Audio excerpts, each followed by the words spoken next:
was never one to dream of living in a giant home. It's just never what I pictured for my future family, and it wasn't because I didn't think I'd ever get a giant home.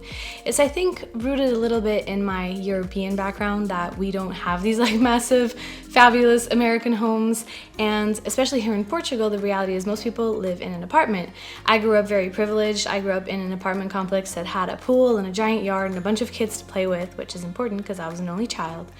But I just never had that dream of living in a giant space, and so I've always gravitated towards smaller, minimal houses, homes, whatever you want to call them. And I've stayed true to that, I believe, throughout the past 10 years that I've been living on my own. We just moved out of what felt like our first adult apartment, and the reason I call it that is because we lived in like student housing and student lofts and studios before. After 4 years of living there, we just moved out, and I felt like now would be the perfect time to share with you guys a minimal, tiny home tour to show you what I did with the space. Before I move on, I just wanted to say a very quick thank you to Rosetta Stone for sponsoring this video. I will tell you guys all about them in a little bit. But for now, I hope that this video inspires you to either feel better about the space you live in or inspires you to organize the space you live in. And I'm also sharing the little projects that I did throughout my 4 years of living in this home. So like the walls I painted and stuff. And a lot of these projects are very budget friendly. And so you might get to the end of this video with an itch to renovate or paint. And if you do, I apologize, but I'm also very not sorry. So without further ado, let's show you guys around our minimal tiny home. So I'd already done a home tour before, but I wanted to show you guys befores and afters during this tour. So this is what our entry hallway looked like when we first moved in, and this is what it looked like by the time that we moved out. As you can see, I painted the wall with this really cool pattern, and basically all it is have somebody roll paint onto the wall while you dab it with a damp cloth.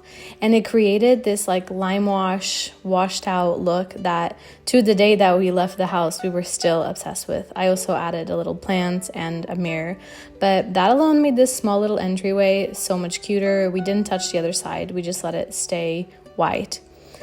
I'm only going to glance over the kitchen because there's not much to show you guys in the kitchen, but it had these beautiful black countertops, a lot of storage space, which I loved, and it just served its purpose. It was a kitchen. I don't know what to tell you guys, but yeah, this is what our kitchen looked like.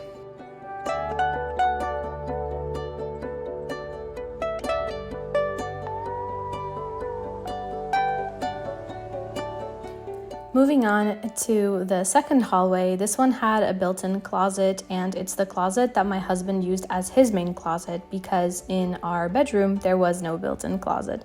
And so this was my husband's closet, and right in front of it is the entrance to the office.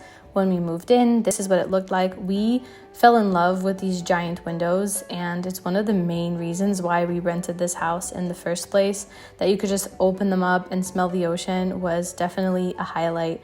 And this is the second built-in closet we have in our home. This is where I stored my clothes. If you guys have watched my wardrobe videos, you'll know this.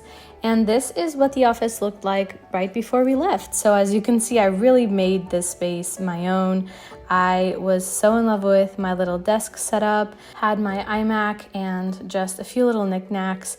This is actually my wedding bouquet dried up and one of my favorite candles.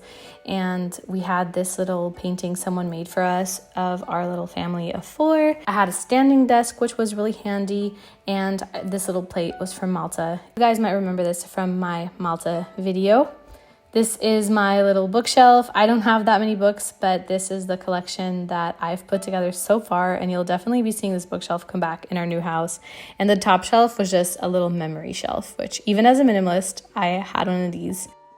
I wanted to show you guys how I changed the space, and it's basically the same concept as the hallway. I just grabbed a bucket of olive green paint and I went for it, and I think it made such a difference. I just painted this little corner. It took me maybe 1 hour max. At one point I had the little printer on the corner, but I moved that eventually.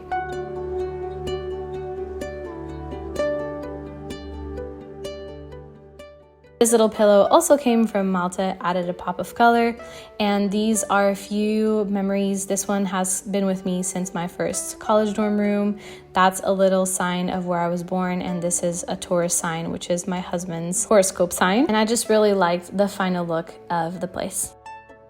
I also want to add that this space has always been my creative safe haven. It's where I filmed a lot of these YouTube videos, where I did a lot of my crafts. It's also where I try to take a moment as often as possible to learn something new. I apply this to both my job so that I don't feel ever like behind on trends with the type of work that I do, but also with things like learning a language. And for me, learning languages has always been important. I am bilingual, so I speak Portuguese and English.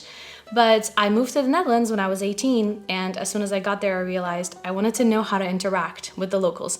And most importantly, I wanted to know what the hell I was buying at the supermarket because words were so different. I quickly discovered that traditional apps just weren't gonna cut it for me because I didn't need to learn how to say like, hello, my name is Sofia, how are you? I needed to learn how to be in the context of conversations with my friends, in public transport, at school. And this is actually how I encountered Rosetta Stone app for the first time, and I cannot believe that they are sponsoring this video. This is insane. It's like such a full circle moment for me. It's a very immersive experience. You're learning by hearing the context and conversations, and you're learning with pictures, you're learning with videos, you're learning from hearing actual natives speak the language. This is how I felt like I really went from translating things to understanding things. For anyone who's been in the Netherlands, you also know that they're huge on public transportation, and so this was ideal for me because I would use the moments on the bus, on the train to take like 3, 4, 5-minute lessons, and it was never something I had to like sit down and do. Fast forward to 10 years later, and I'm now married to a Dutch guy, and so we would love for our future children to speak English, Portuguese, and Dutch. And now it's become even more important for me to pronounce things correctly in Dutch. I've been loving the true accent technology that Rosetta Stone has in their app. It recognizes whether or not you're pronouncing words correctly. So I've found that in other apps, whenever I said a word, so long as I said it like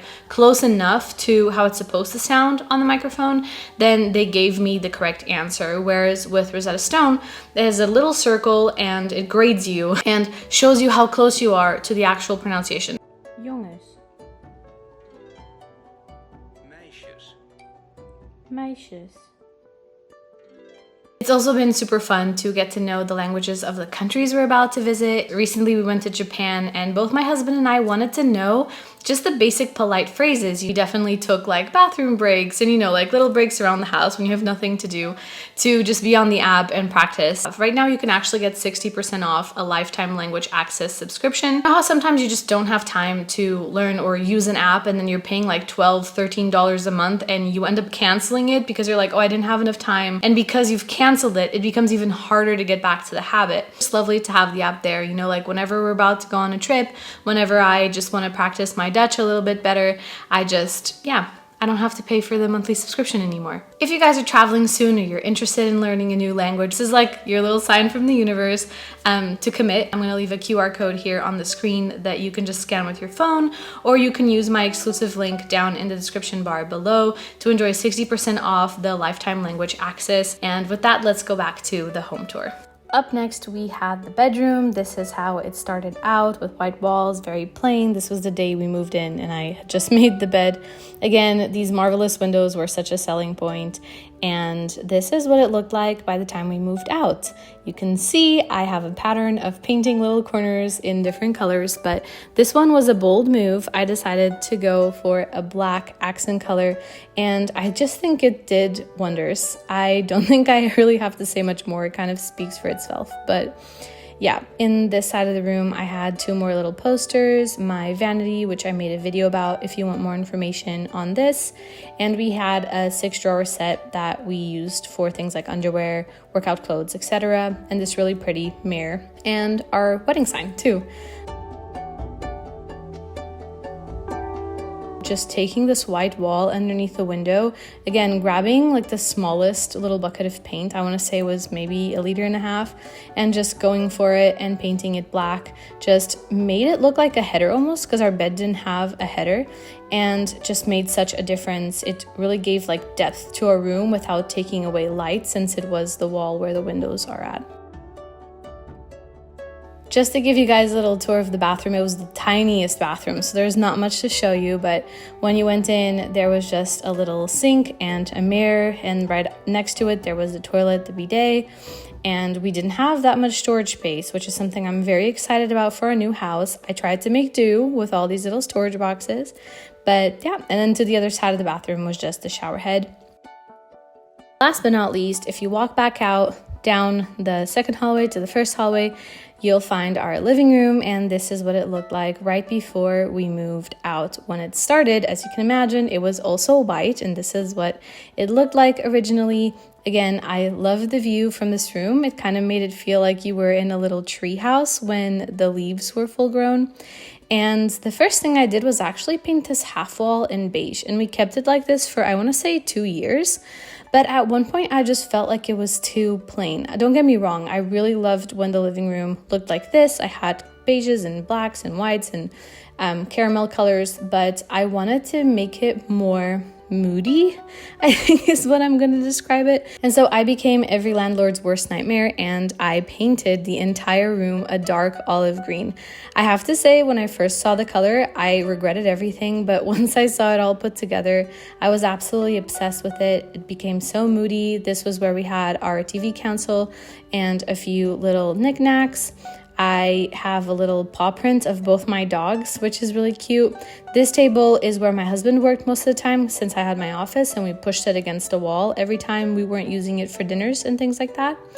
And in this corner, we just had a lot of record players and 2 very special little frames that came from my husband's grandparents' home. So these are very special to us.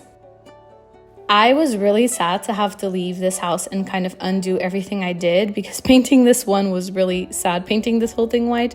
But 2, I just was so happy with the outcome of this living room, and I can't wait to decorate the new one. If you made it this far, thank you so much for being here, guys. I really appreciate it. Please don't forget to like and subscribe down below. Let me know what your favorite room in this house was, if I've inspired you to paint any walls or change any of your house's setup. I would love to hear. I answer every single one of my comments, so if you comment, you're definitely gonna get an interaction back from me. And with that, I will see you guys in my next video. Bye.